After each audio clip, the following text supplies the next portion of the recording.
श्री गणेशाय नमः। ओम यतः सर्वाणि भूतानि प्रतिभान्ति स्थितानि च यत्रैव पसममयान्ति तस्मै सत्यात्मने नमः। ज्ञाता ज्ञानं तथा ज्ञेयं द्रष्टा दर्शनदृश्यः कर्ता हेतुः क्रिया यस्मात् तस्मै ज्ञात्यात्मने नमः। स्फुरन्ति सीकरा यस्मात् आनन्दस्याम्बरे वनौ सर्वेषां जीवनं तस्मै ब्रह्मानन्दात्मने नमः। ब्रह्मानन्दात्मने नमः। वेदोदधिं समन्मथ्य ज्ञानरत्नं समुद्रितं येन तस्मै वसिष्ठाय गुरुणां गुरवे नमः। वशिष्ठ जी भगवान की जय। सद्गुरु भगवान की जय। सच्चिदानंद भगवान की जय। सरस्वती महारानी की जय। शब्द ब्रह्म की जय। योग वशिष्ठ जी भगवान की जय। हरि ओम।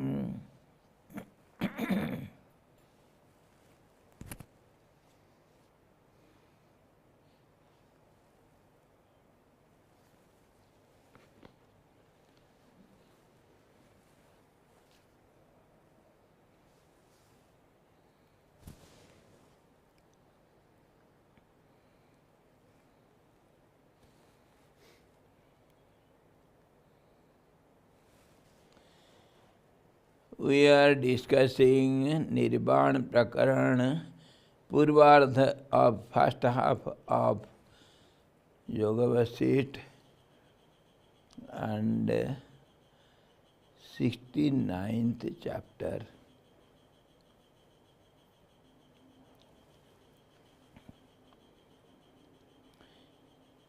Yesterday we saw उत्तम मध्यम और अधम अधिकारियों के भेद से तीन मोक्ष के साधन हैं। यह शास्त्रार्थों के तात्पर्य संग्रह द्वारा दिखलाते हैं। एक तत्व का दृढ़ अभ्यास, प्राणों का विलय तथा मन का विनिग्रह, यही मोक्ष शब्द के अर्थ का संग्रह है। यानी यही तीन मोक्ष के साधन है। यह सब शास्त्रों का निचोड़ है। We are discussing the story of Jivat.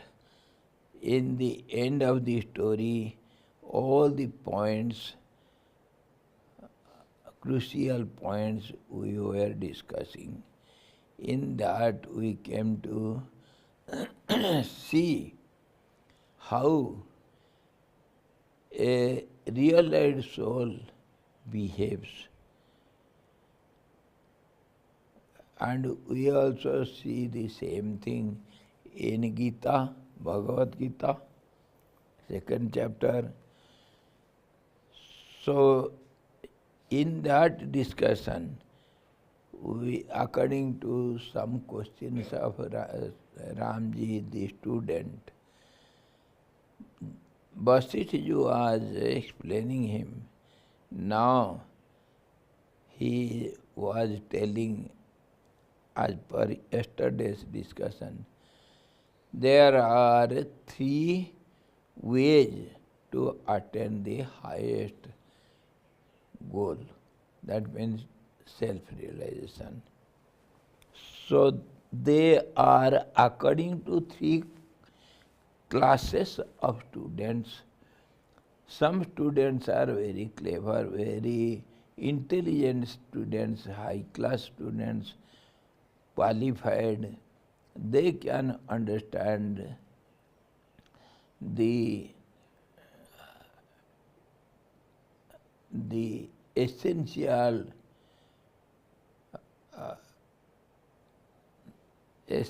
matter of all the scriptures. So that is called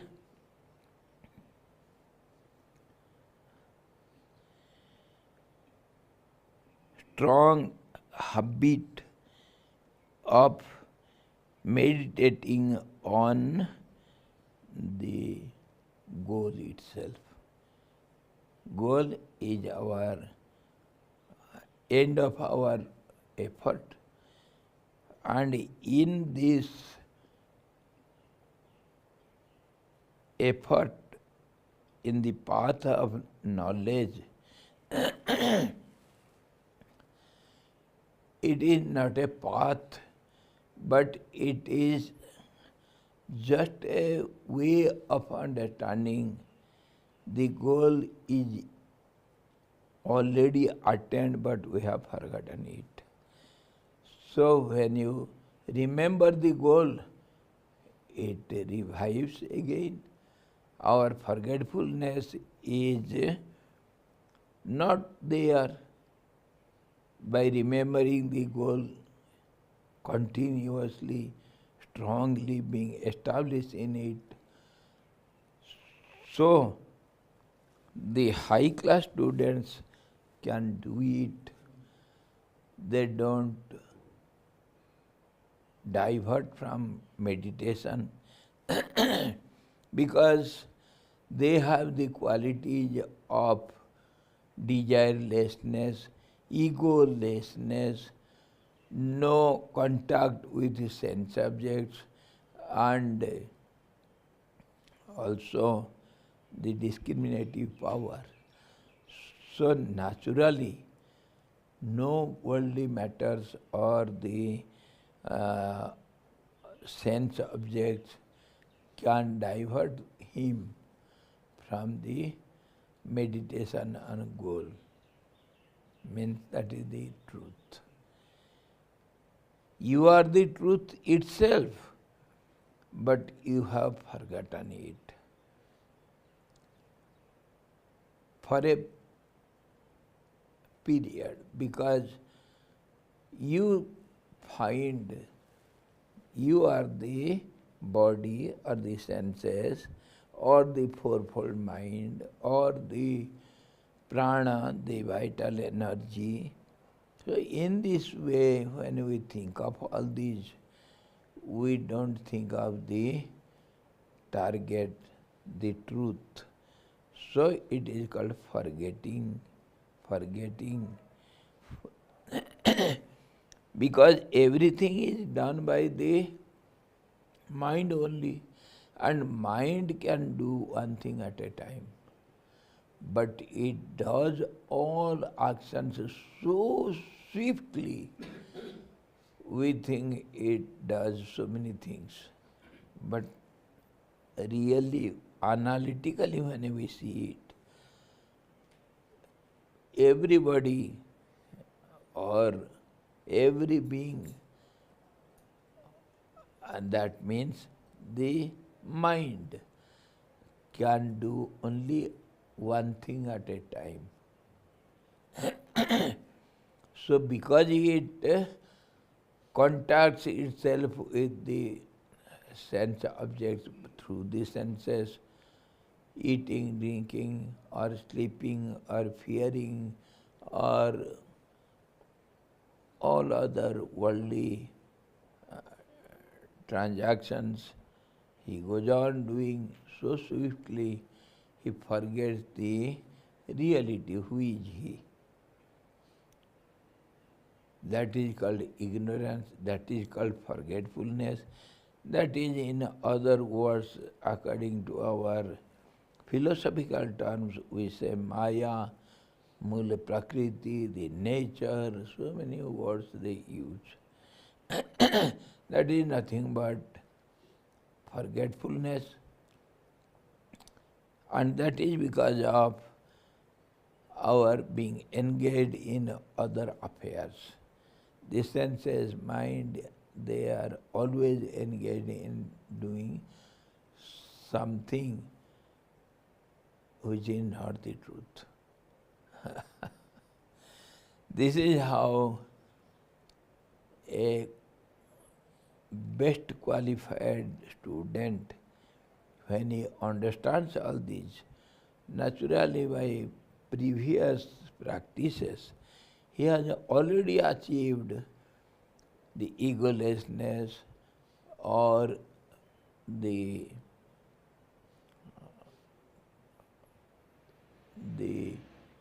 detachment of the senses from the sense objects, and desirelessness, egolessness, doership will be not there. He thinks always everything is done by nature. I am not the agency of all these performances. So in this way, he develops his sharp intellect and discriminating power, so that is considered as the high class student, and he can fix his mind only on the truth and can renounce all other matters. So in this way he says, Vasishtha Maharaj says, this is the best type of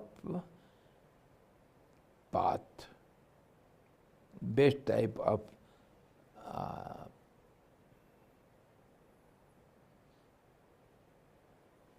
we can say the process we adopt. And the middle class, they deal with प्राणों का विलय, they deal with our vital energy, prana. This is the energy. Without this body, mind, senses, nothing can do anything. They are motionless. They become steady. Steady on what? On nothing. They cannot work at all. They cannot move. So non-movement of the senses, it does not mean it is on the truth. No, not so. And prana, if doesn't move, doesn't work, so the body, the fourfold mind, nothing can do anything. So the middle class student, they deal with prana. Somehow or other, by the help of Raja Yoga, Hatha Yoga, practice of pranayam, asana, etc., withdrawal of mind, concentration, all these, they practice seriously and they get success in stopping the inactivating the prana. So we have prana when stops, the mind has to stop. Of course, body and senses, they have nothing to do. They cannot do anything. Without the fuel, Can your vehicle, car can move? Can it move? So, prana is to be controlled. That is done by the middle class student. That is the second way to achieve the goal. And the third class is man ka vinigraha, to control the mind. Third class means it is not so simple that anybody can do. No, it is most difficult. That's why it is given for the third class. They toil hard for lives. Bahuna janmana mante. Then only they get little success. Mind is not easy to be controlled. And mind, we want to control it, which is not there. We want to control the shadows of the horses. There are no horses. Some assumption, some picture of horses. We try to control them. It is just like controlling the mind. Mind is that which is not available at all. So, is it so easy to control it? How can you control something which is not seen, not known? So this way it is the most difficult job. Do some people get success in controlling the mind?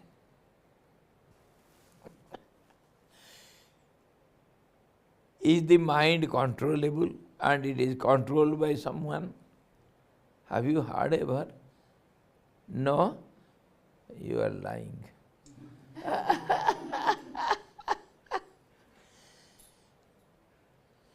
We always say control the mind, control it, and watch the mind. We always say this. And this is what our practice of this spiritual practices. This is what we practice. Everybody deals with the mind only. Isn't it? What does yoga say? Patanjali? Yoga chitta vritti nirodha. To stop the mind, functioning of mind. All these are only words, my dear, to persuade you and put you into the track. Will you believe me? I am speaking the truth. There is no mind. How can you stop it? Mind means some changing phenomena. How can you know what is changing? The moment you know it, it is gone. So, the moment you watch the mind is gone. It has become something else. The ego, the senses drive the mind away just like the wind of a storm.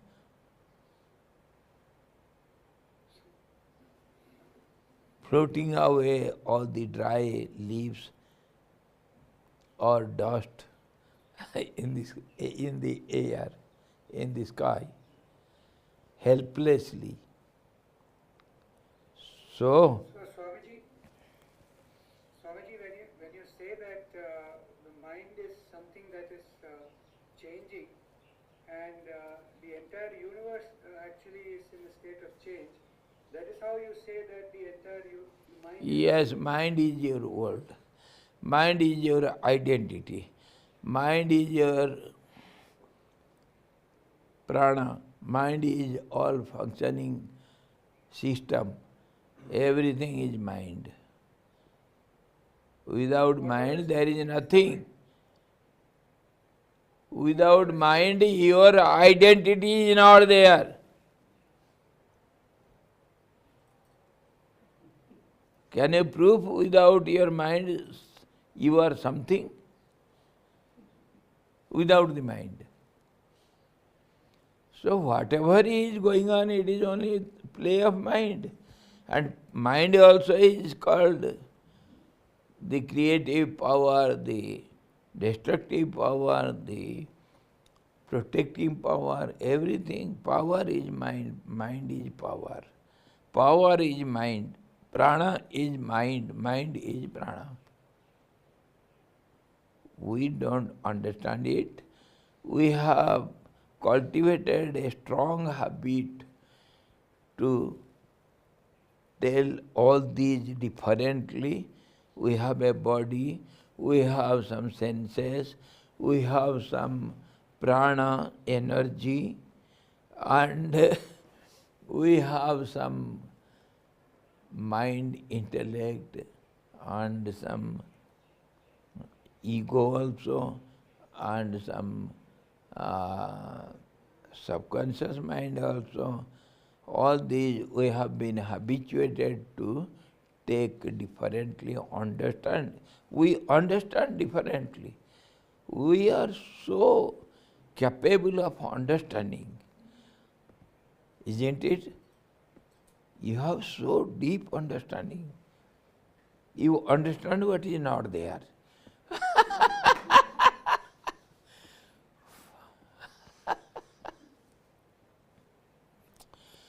You see, from the very beginning it is told, your creation, your all this nature, your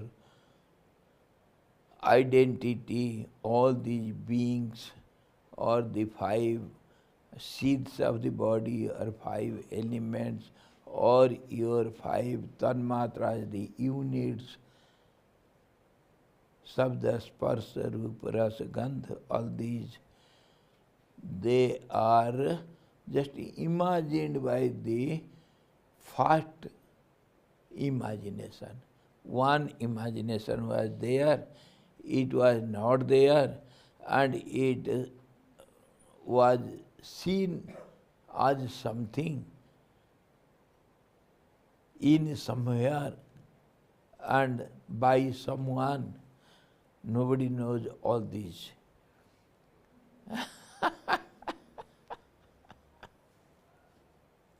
Just like all these, I always give the examples.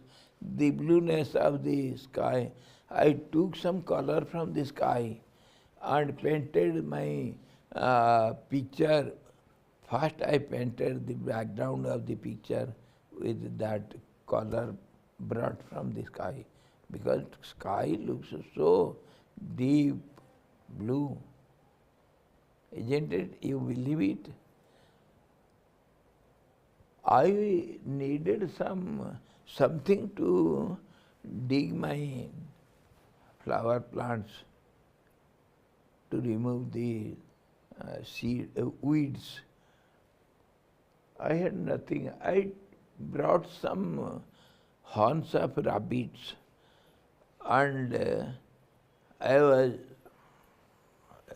removing the weeds, and I got hurt in my leg. I have to run to the hospital. It is yet troubling me. It has been becoming infected. What to do? Can you bring me some medicine from sky? Running to hospital or temple? Yes, I ran to not temple, not hospital. I ran to sky.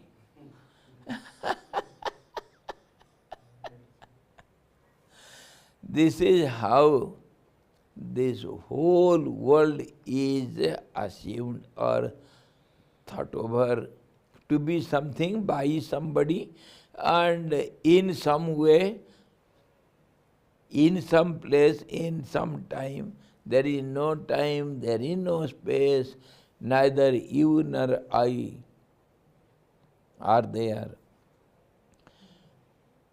Who has seen the wind? Neither you nor I. But see outside, when the trees nod their heads, the wind passes by. When something is seen as something, it is called world.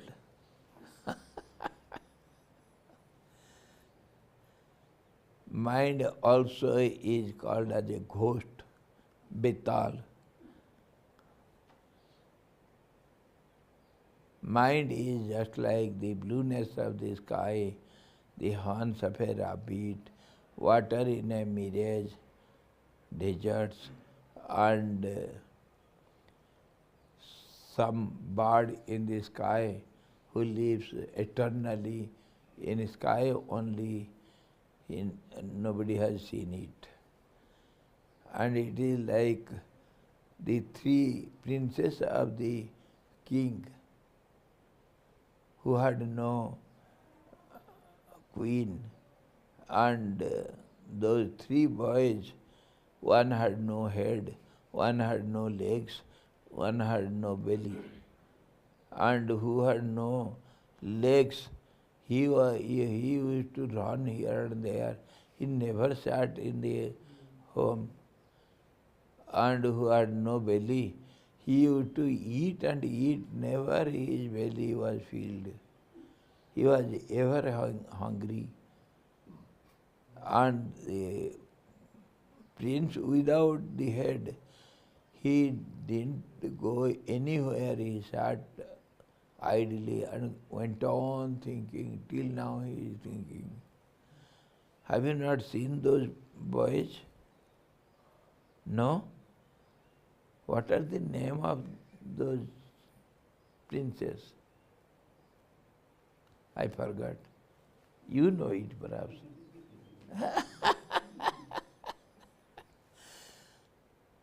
And the grandma tells the story to the small child so that it will go to sleep.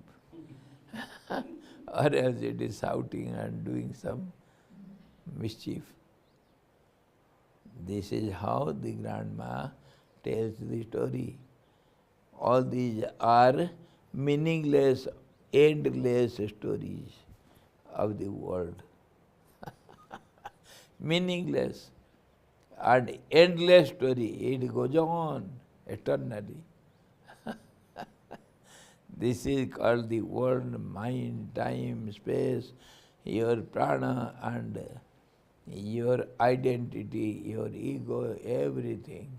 The whole world, visible, invisible, whatever is there, whatever is not there, whatever is seen or unseen, known or unknown, everything is like this. But yet, who is aware of all these imaginations? Who knows there is darkness? Who has seen the darkness? Come on. Have you seen darkness? How can you define a darkness? Please come on. Absence of light. Huh? Absence of light. Close your eyes. Is it? You have seen it, isn't it?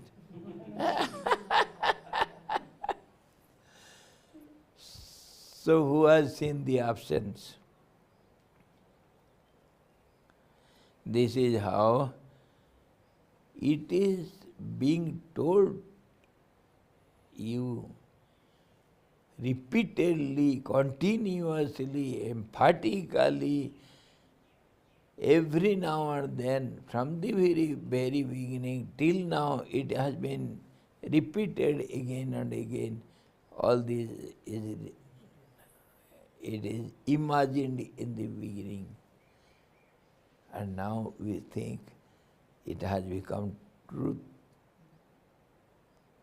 All the imaginations they have taken some, they have been manifested. We use these words. If I say the very root of your world, your words, your thinking, everything is meaningless. Whatever you speak, it is meaningless. Will you accept it? No. Bring some thrones and stones, throw it to me, so that you will be saved. Isn't it? This is the way out. Because truth is so simple, nobody can accept it. We want to see something complicated once. Truth is ever present everywhere in all conditions. There is nothing else other than this. The existence exists. The absence of existence cannot exist. There is no such absence. Nasato vidyate bhava, na bhavo vidyate sataha. So, this is how the mind is known. It is so difficult to think of it and control it, so it is given to the third class students. Go on breaking your head endlessly. You will get nothing. Go in search of the heads of the rabbits. They will be searching for eternity. This is how three ways are there. Really speaking, yoga never teaches us mano nigraha. It is simply meaningless. Mano nigraha, the word itself is meaningless, but we try to do something because we cannot exist without doing anything, so-called doing. Nobody can remain for a second without doing anything. The reality is, nahi kaschid kshadam api jato tishtatya karma krit. Nobody can remain without doing anything, even for a moment. So, if you do something, try to not do anything. That is the best doing. That is what we do. And yesterday, Mataji kahan gayi? Yes, Mataji, what answer did you get yesterday? What shall we get from all these meaningless topics? What do you get? Nothing. Nothing. And to get nothing, we do everything. All our trial to keep quiet, not to do anything. That is the process taught by yoga skillfully. That is called mano nigraha. Means the exact meaning of mano nigraha, stoppage of the mind, is non-doership. inaction. Inaction. That is the real meaning. But nobody will understand it without contemplating over it for a long time, seriously, continuously. Nobody can understand it. So some words we use, what is already used by many, and we understand something. And we follow it blindly. A blind can catch hold of somebody, some stick, and he can walk also. Isn't it? Similarly, this mano nigraha is impossible. There is no mind. How can you stop it? But we can do something. We can try to do nothing. That is something, and that is everything. We can try to keep quiet. That is our highest achievement, and that is called truth. That is called truth. So many times we have discussed, when you are running in the road, you cannot read what is written in the milestone or nearby signboards. When you stand steadily before it, you can see it, read it, understand it. If you are passing fast, how can you read what is written there? So, that stoppage, not doing anything, that gives you clarity, that reveals the truth. The truth is there. Because of your restlessness, which is called mind or prana or your senses or your being, call it as you like, which has got no meaning. Unless and until it becomes balanced, non-doership, it is attained. Till then you are nothing, you understand nothing. Whatever you understand, whatever your knowledge is, it is worth putting in fire. If you cannot, I shall put some petrol and try. Our knowledge is no knowledge. Our doing is meaningless doing, and our achievements are good for nothing. So, what is good for everything? Not doing anything. That is our end. Do you eat, Gajananji? Do you eat? Yes. Then what do? You stop it?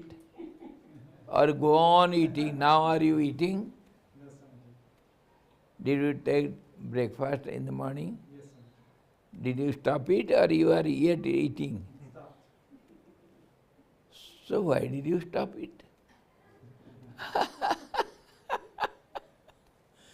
Simple question. Do you walk? How long can you walk endlessly without any stoppage? Can you? Can anybody walk? So if you stop walking, then why you started walking? We do everything to not do it. See? See honestly. Whatever we do, we stop it because we are tired of it. We don't want to do it anymore. That's why we stop. Can you sleep? Sleep is so sweet. Huh? Can you sleep for eternity? Of course, in our language it is said Mahanidra. Mahanidra, the biggest sleep. That is called death. Eternal sleep. That is known as death. Mahajatra, the eternal journey. That is called death. So anyway, we do everything to not do it, not to continue it. That is our unknown goal. That's why we are ever engaged in stopping everything, whatever you do. So this way, if we can analyze, in the end, we have to do nothing, keep quiet, that is absolute equilibrium. Samattam yoga uchyate. Equanimity is known as yoga. That is our real state. So, in this way, we found 3 ways to achieve that absolute equanimity. So now Rama asks, इन तीनों में मध्यम के ऊपर श्री रामचंद्र जी आक्षेप करते हैं। श्री रामचंद्र जी ने कहा है, मुने, यदि मोक्ष का कारण प्राण का नाश ही है, तब तो मैं समझता हूँ कि मरे हुए सभी प्राणी मुक्त हो जाते हैं। We saw 3 paths. The medium path is stopping the functioning of prana. When prana stops, we achieve our target. Moksha, liberation. Okay, so Ramchandra ji naturally had a doubt. So all the people who die after death, they all must have been liberated because prana stops. Death means no prana can work. So death means liberation. No. Does it mean so? So Vasit ji answers, उक्त तीनों भी उपाय मन के विनाश द्वारा ही मोक्ष के कारण होते हैं। उक्त तीनों भी उपाय मन के विनाश द्वारा ही मोक्ष के कारण होते हैं। All these 3 ways what we have discussed now, meditating on the truth. Who meditates? Nobody asked this question. Who will meditate? You are negating everything. There is no prana, there is no mind, nothing. Who remains in the end to meditate on the truth?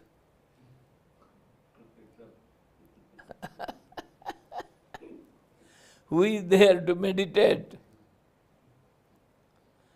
So, the conclusion is, we cannot use any words, yet we have to understand something by using some proper words. So Vasit ji is telling, unless and until mind stops, there is nothing possible. Nothing is possible. Neither The prana can be stopped, nor anybody can meditate on the truth. Neither there is something called truth, nor something untruth. All these words are created by mind only. So when the mind is not there, nothing is there. So do you call nothing is the truth? No, my dear, nothing means everything. Because nothing also is a word which has got no meaning. No words have got any meaning. So keep quiet. Don't talk. Stop your mouth.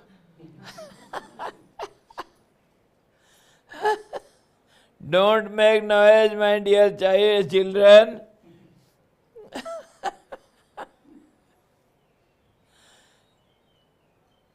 This is how the teacher shouts when he enters into the class. Don't make noise. Then only something can be done. So, Basirji is clarifying Rama. My dear Rama, without the mind there is no such thing which is called practice, or which is called prana, or which is called some truth or achievement of the truth. Nothing is there. So stop the mind, everything is done. Let the mind be motionless. Be very serious.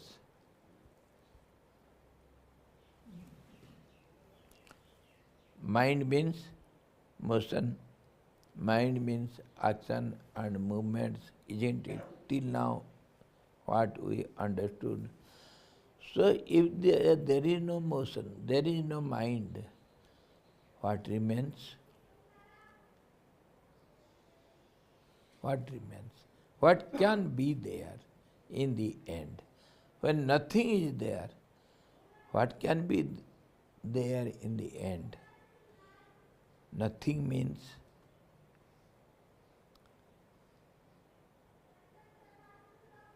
come on. You are there. Then what is that you? That you cannot speak. Yes. So to speak it, we use some meaningless words. That is Anirvachaniya, you can say. anirvachanya, that cannot be expressed. So we express indirectly using some close words we can indicate it very easily. That is the reminence. The word reminence is used. After doing nothing, something remains, which cannot be expressed. That reminence is the truth. Tadeko avasishta siva evolaham. Avasishta. Avasishta means the reminence. Whatever remains in the end, negating even the negation method, when negation method is negated, there will remain something. That we say as the close indicative word will be reminence. That is called eternal presence. That is called awareness of reminence. That is called the satisfaction.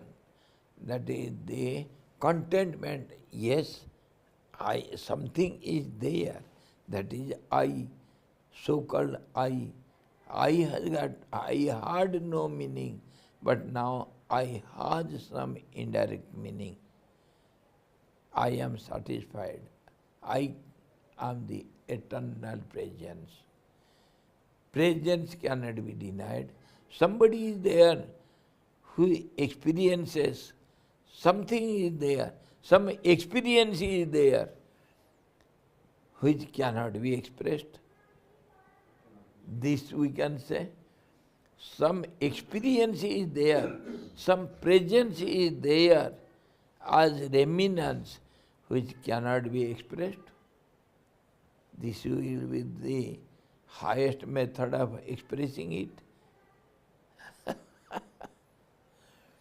This is how we call it Sat, the existence absolute, Chit, the awareness absolute, and the Anand means contentment of the awareness of the existence.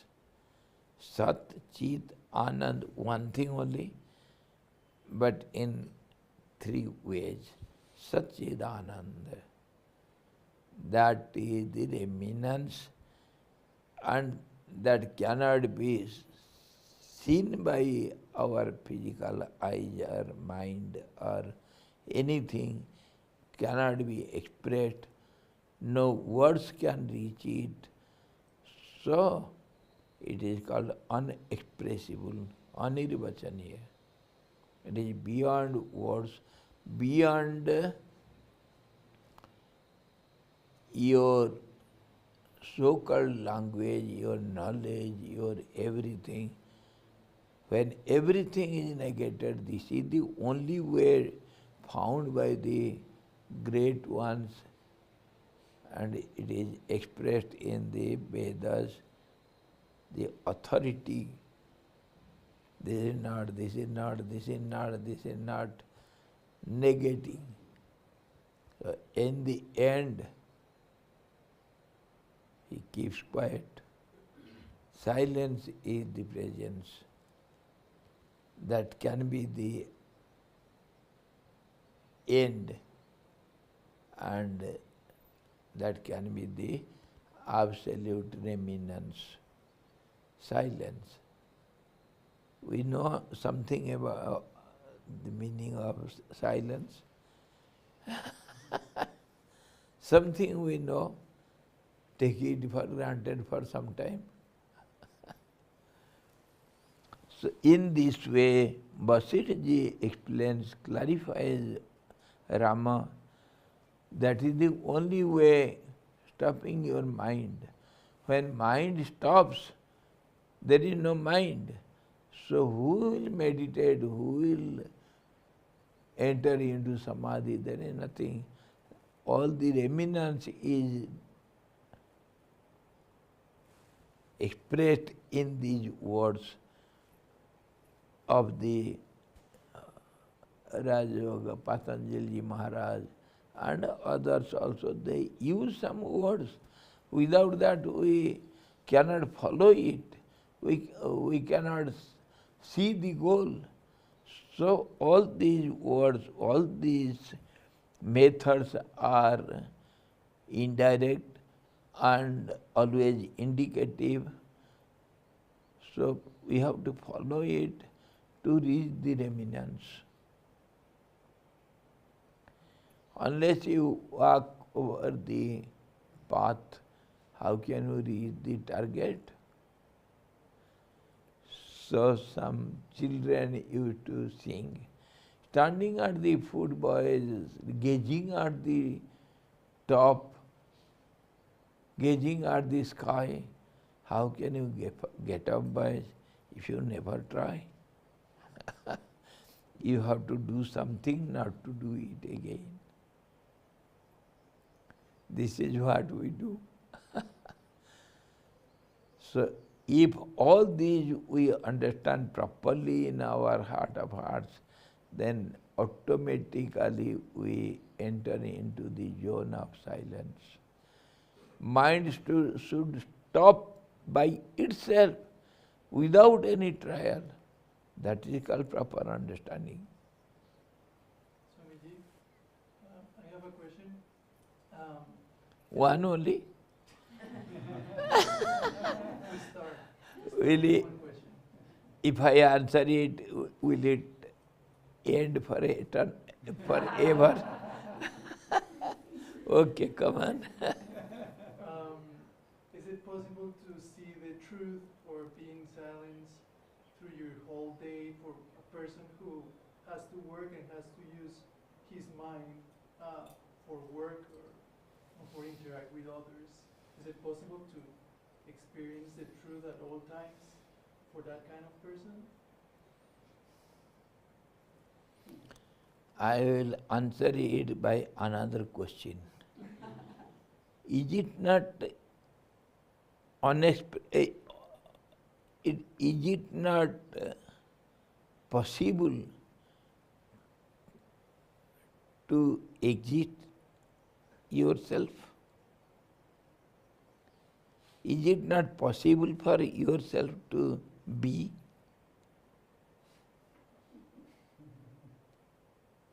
Think it seriously.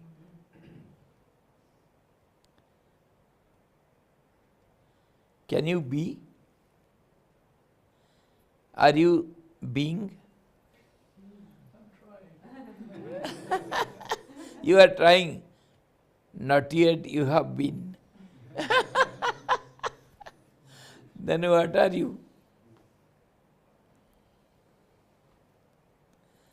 Come on, tell me day after tomorrow. Tomorrow we will not have any class. Huh? Are you here for day after tomorrow? I'll be here. Yes. So tell me, what are you? All these questions you should answer first, then you will be qualified to hear me. Your answer. See? Who are you? What are you? When are you? How are you? Why are you? Where are you? One can be asked in all these ways. On you only. Think it over. And then we can say, is it possible to experience it? Can you experience yourself?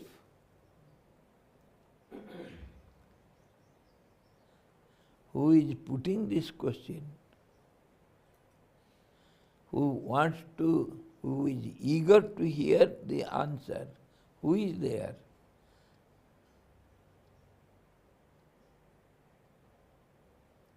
First find him out. I must answer him only. I must see that questioner, then only I shall answer to him. This is why I am asking this question to the questioner, not to you. Are you asking this? Please think over all these questions, basic questions, seriously. That is called contemplation. Enquire who am I, know thyself. And there remains no questions after it. That is the end of all doubts, all questions. That is the only duty we can do and reach the remnants, the zone of silence. Whether it is possible or not possible, that comes afterwards. No more questions. No more questions.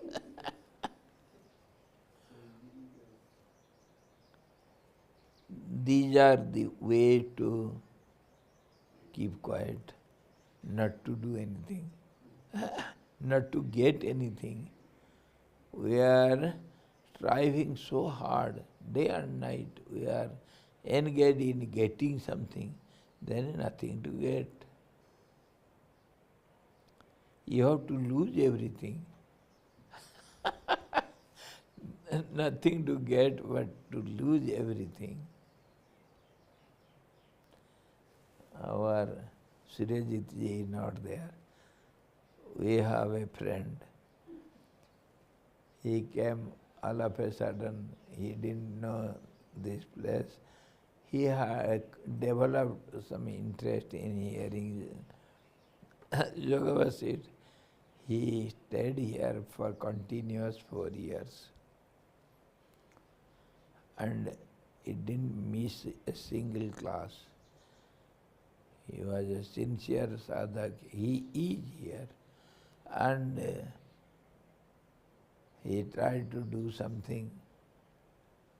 Oh, I am in darkness, I have to do something. So, what to do? The same question. So in the end of 4 years, sincere enquiries, he found out, he expressed one day, Swamiji, I had come here to get something. Now I find I have nothing to lose even what to get. I have lost everything, there is no remnants to lose.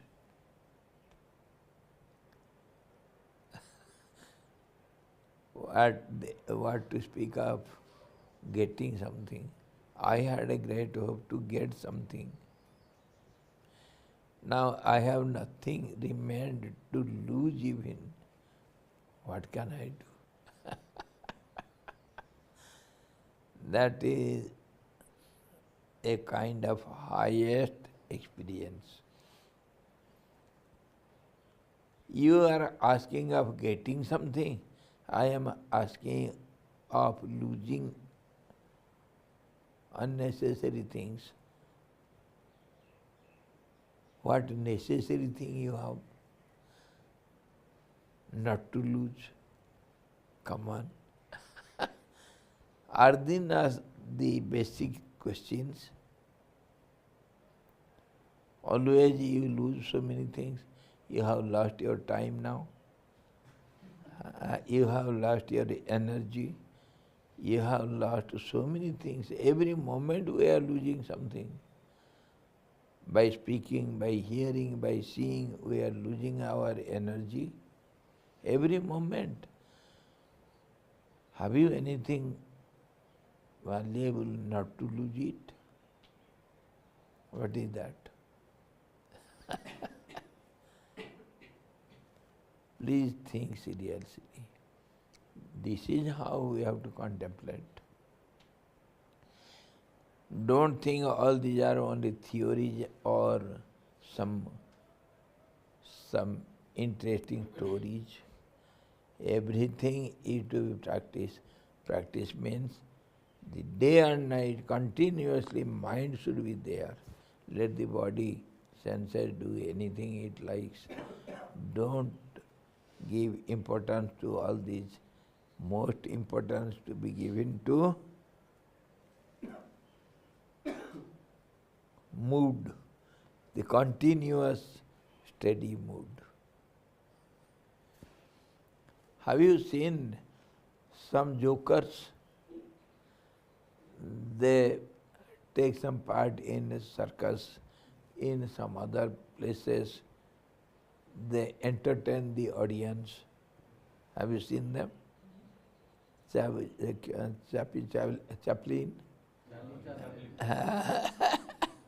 Charlie Chaplin. And many are there. They entertain everyone. They are always in a mood. There is no time when they don't joke. They have a mood, continuous mood of joking. And some poets, they are in some other world. They will be doing everything, but they will be concocting some stanzas. They will be thinking something else. Something has entered into their minds. Oh, this dried tree, isn't it? I gave some topic to Michael, write a poem on dried tree. on the Ganga bank. It is standing there. Please write a poem on it. He wrote. He wrote beautiful poem. Went on thinking, the world is like this. And there is reflection of it in Ganga water. The reflection of a dry tree. And nobody cares for it. When there is no foliage, there is no greenery, no birds like it. Nobody goes near it. But it is able to see so many things silently, not doing anything. This is how the silent watchman is just like a dry tree, is watching this whole universe, having no commitment.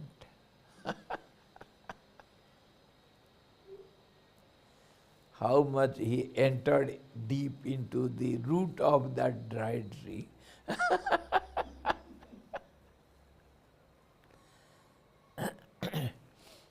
I mean to say, we have to think everything seriously. The poets, they have a mood. You have to develop such a continuous mood of vacancy, vacant mood. Vacant mood.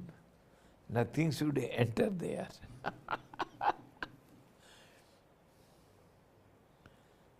Hearing everything, you are unable to hear anything. Seeing everything, nothing is seen. Talking everything, nothing is talked. Eating everything, you are not the eater. Some mouth is doing something. Let them do for themselves. What have I to do with them? In this way, if you can be indifferent and cultivate a vacant mood continuously, that is called something that you can use for answering all these questions or anything. That mood should be continuous. That is what we have to practice. And that is we get from all these meaningless discussions.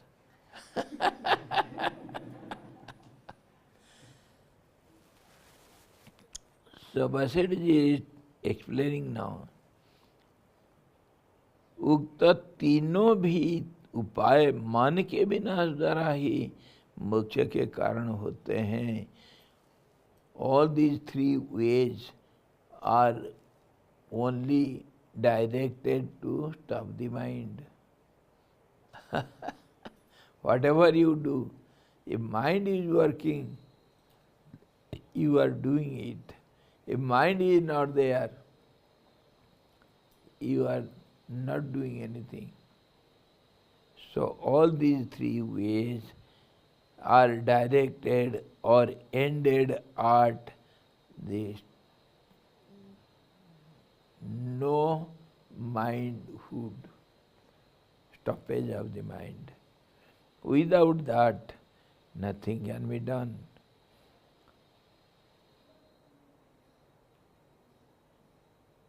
और मरण में मनोनाश या प्राणनाश नहीं होता. Ram ji was asking the doubt, after death everybody should attend the liberation. So he clearly clarifies it.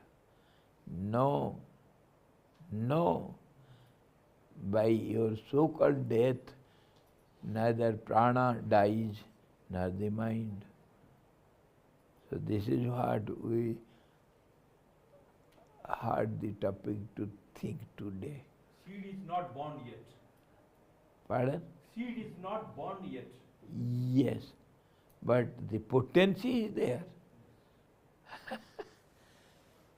The capacity is not destroyed. So what happens to the soul after death? What remains after death, which is invisible to the ordinary worldly people, to your relations, to your kith and kins?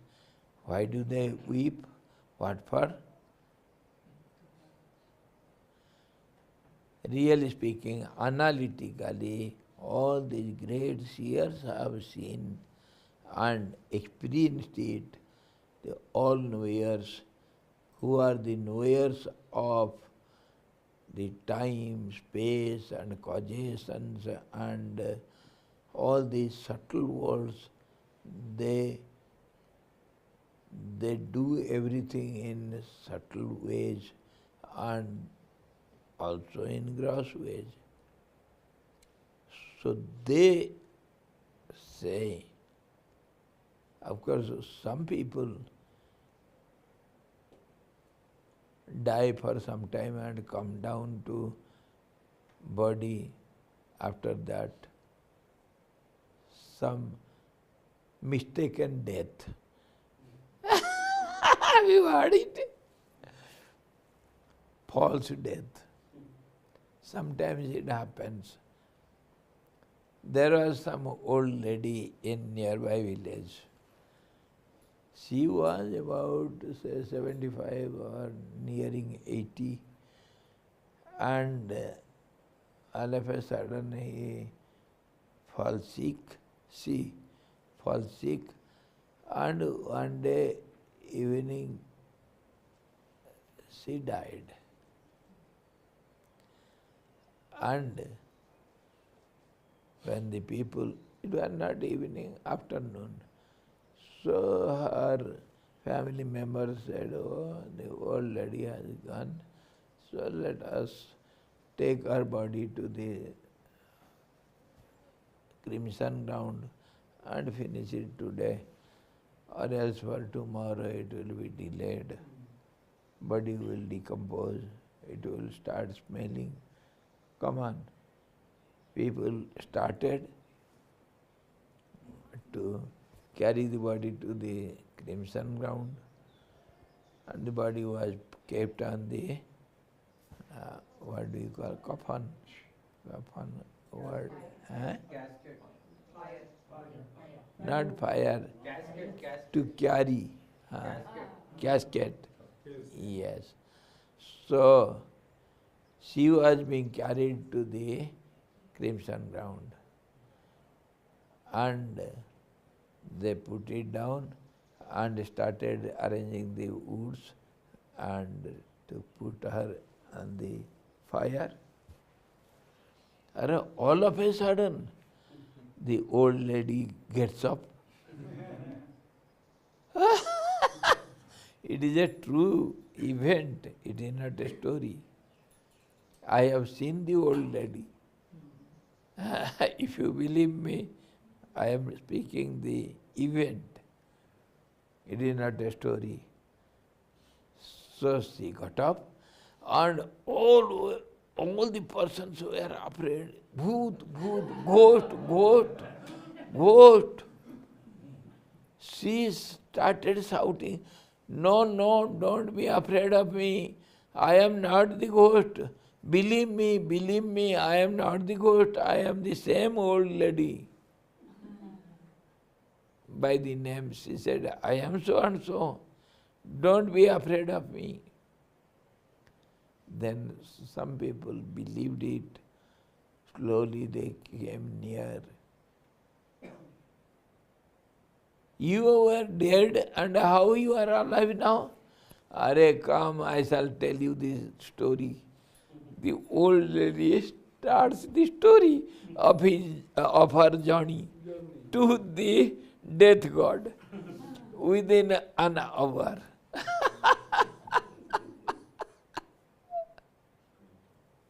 Most interesting story.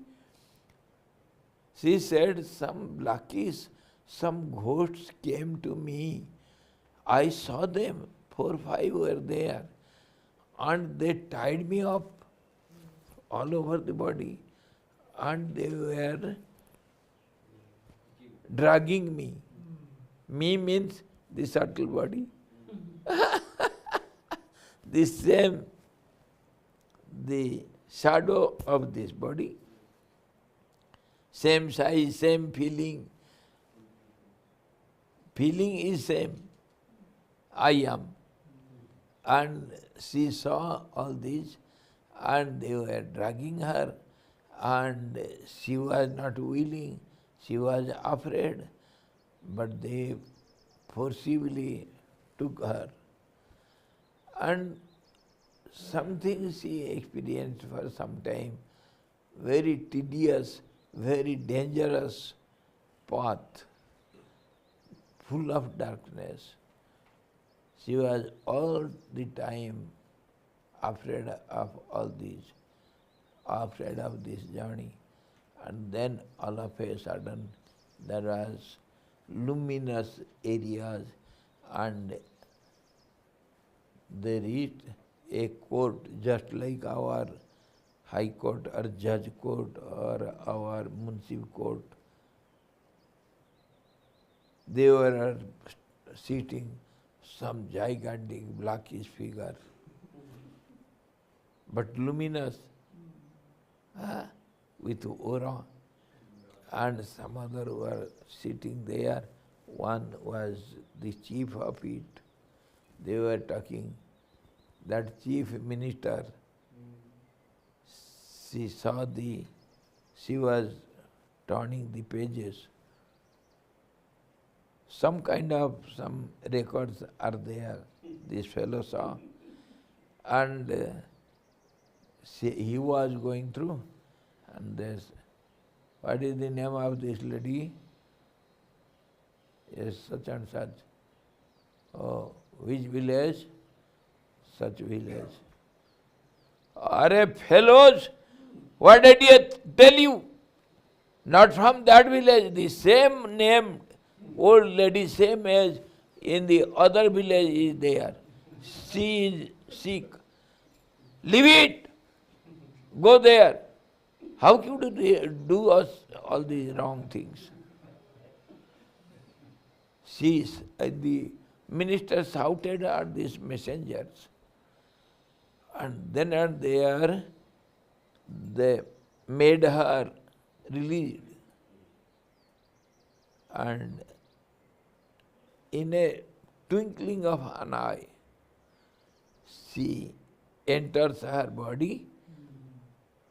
She says, I was coming from the sky, and up to that I had the memory, and when I entered the body, I also experienced it, this dead body. I am that fellow. Don't misunderstand me. I saw all these. Everybody had to believe her. And she lived for some time, some years. It was a true incident. No, away from some kilometers away. She died, then and there. The informations were collected. This fellow comes to life here, and there that fellow dies. By mistake. By mistake. And some other stories, real events, we have. I have only heard as a true events. Some children, they remember their last births, and they identify their previous village and all the relations, everybody, they witness, they give the story. Yes, yes, such and such old man was here and he died in this way. That is I.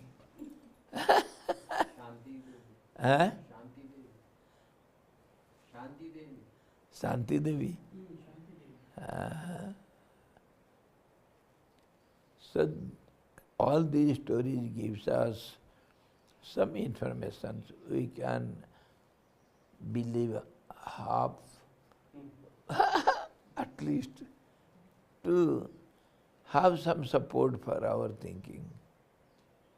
You may not believe it 100%, but something we can ponder over these facts, isn't it? So they say the subtle body leaves this body, gross body, and goes out of this gross body. That subtle body is eightfold collections.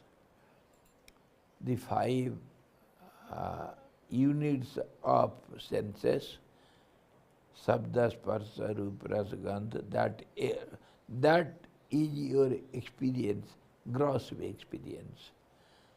That they are the cause for your experiences.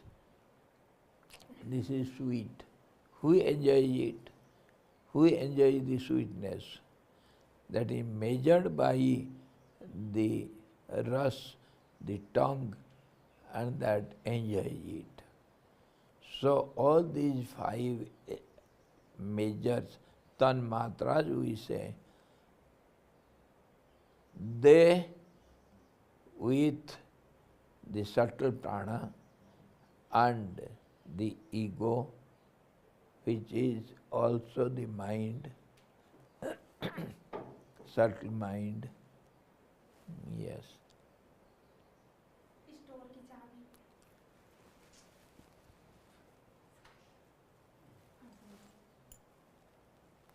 तो अपने पास रखना. So, in this way,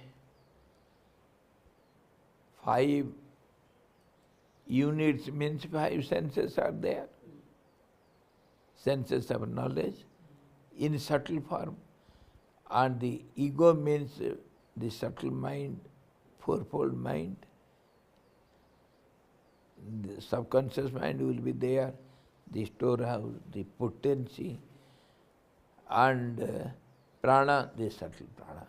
So in this way, their eightfold body,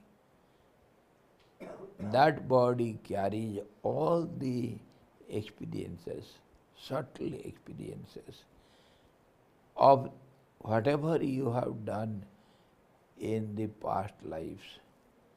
And that is directed by the force of your actions you have done in the past. That is the tendency which pushes this body ahead and directs it, just like the driver sits in the end of the boat to direct it. Karnadhar we say, the director, the guide. So in this way that subtle body goes on experiencing everything in the subtle world, either good or bad, of different degrees. So in different degrees, realms of existence in subtle worlds, difference. Everywhere there is a difference. Just as we can see the dawn or the evening time, the day becomes night in a very slow process, and that process has got layers. Those layers of existence are changing, very hard to understand. But it changes slowly. in different layers. Everywhere there will be stoppage, subtle sandhya, gaps, which is not captured by our gross mind. In this way, different layers of existence in the subtle world, where this subtle body travels by only imagination. Everything is imaginary. It assumes a body, it thinks I am so and so because of that subtle mind, and it experiences good and bad, pleasure and pain, both in different ways. So that is how the soul after death. And then when that is over, the scheme or the project is over, subtle time by subtle time. Time also is like that. So then comes the next. What happens next? So the remaining all other impressions, the subtle impressions from lives before, they want to activate, they want to do something, multiply, that is the process of the world. So they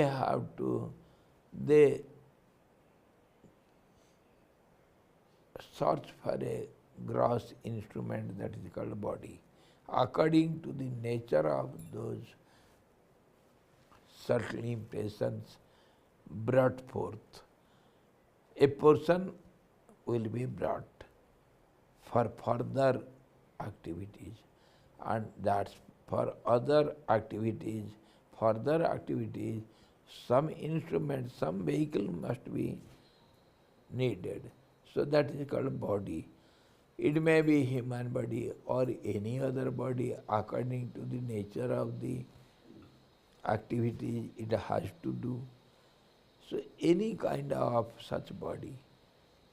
And these bodies are of 84 lakhs of species, different kinds, bodies, different kinds of bodies, starting from the stone, ending at the gods in heaven, subtle bodies also.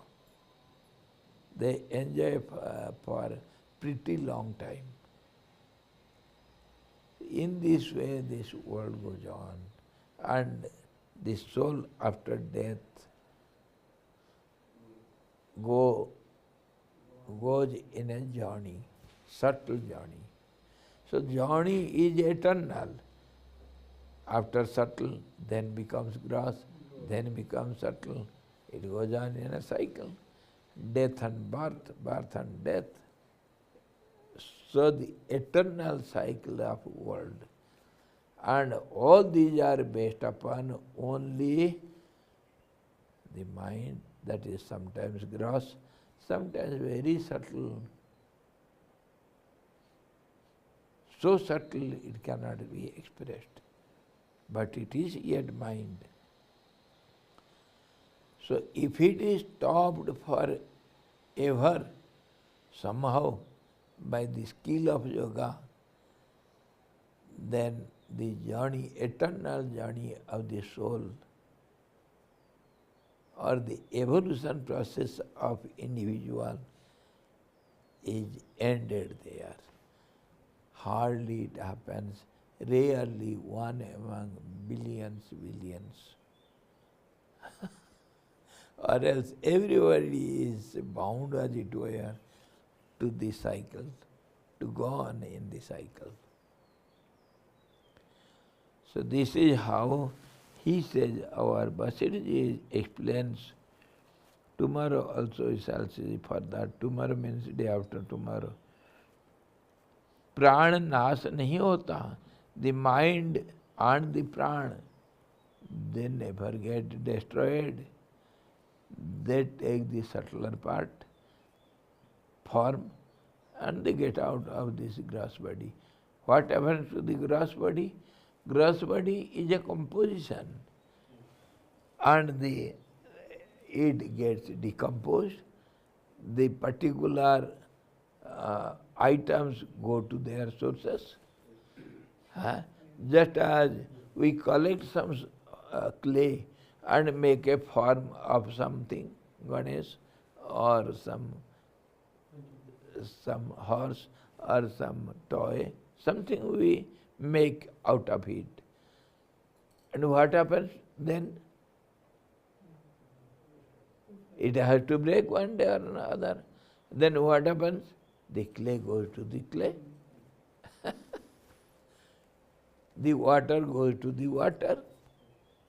We use some water for holding it tight. So in this way, all the elements, they go to their original sources. That is called decomposition. And we say it in Sanskrit language, Panchatvam Gata. Panchatva means 5 elements. पंचत्व गत हो गया, पंचत्व को प्राप्त किया, मरा नहीं.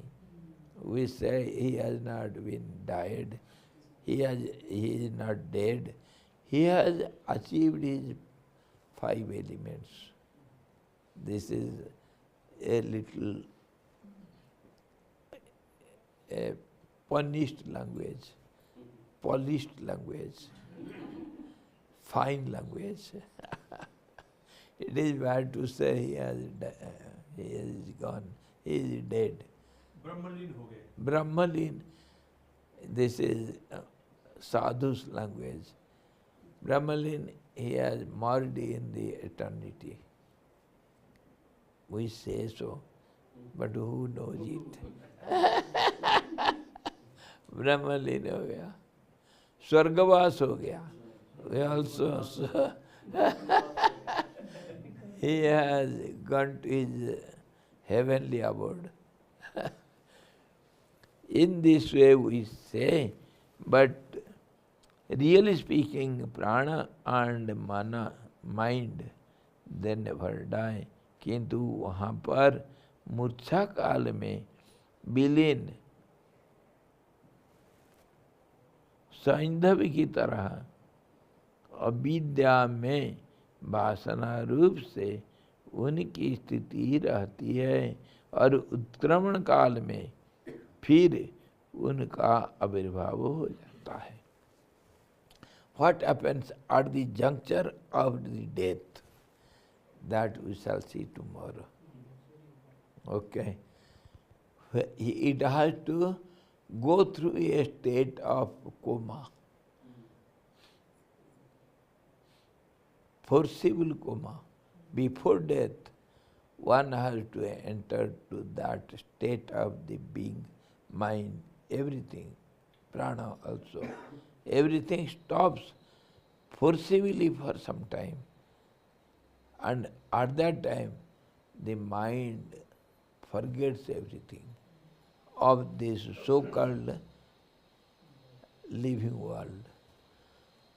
And then it again enters into a experiential zone. How it happens, what happens tomorrow we shall see. And what about our ancestors?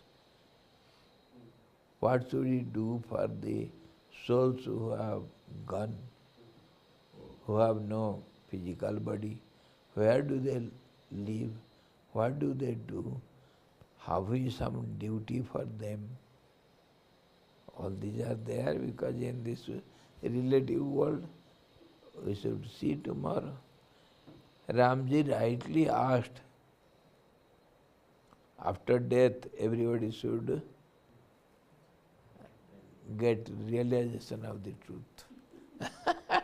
Is it true? So on this basis, Vasitji is explaining everything. Tomorrow we shall see Hari Om Purnamadaha Purnamidam Purnat Purnamudachyate Purnasya Purnamadaya Purnamevavasishate Om Shanti Shanti Shanti Sadguru Bhagavan ki jai Satchidananda Bhagavan ki jai Sabda Brahma ki jai Saraswati Maharani ki jai Yogavasidji Bhagavan ki jai.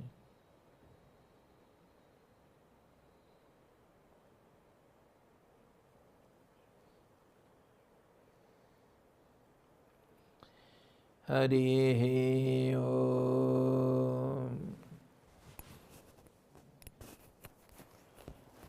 Thank you for your absence tomorrow.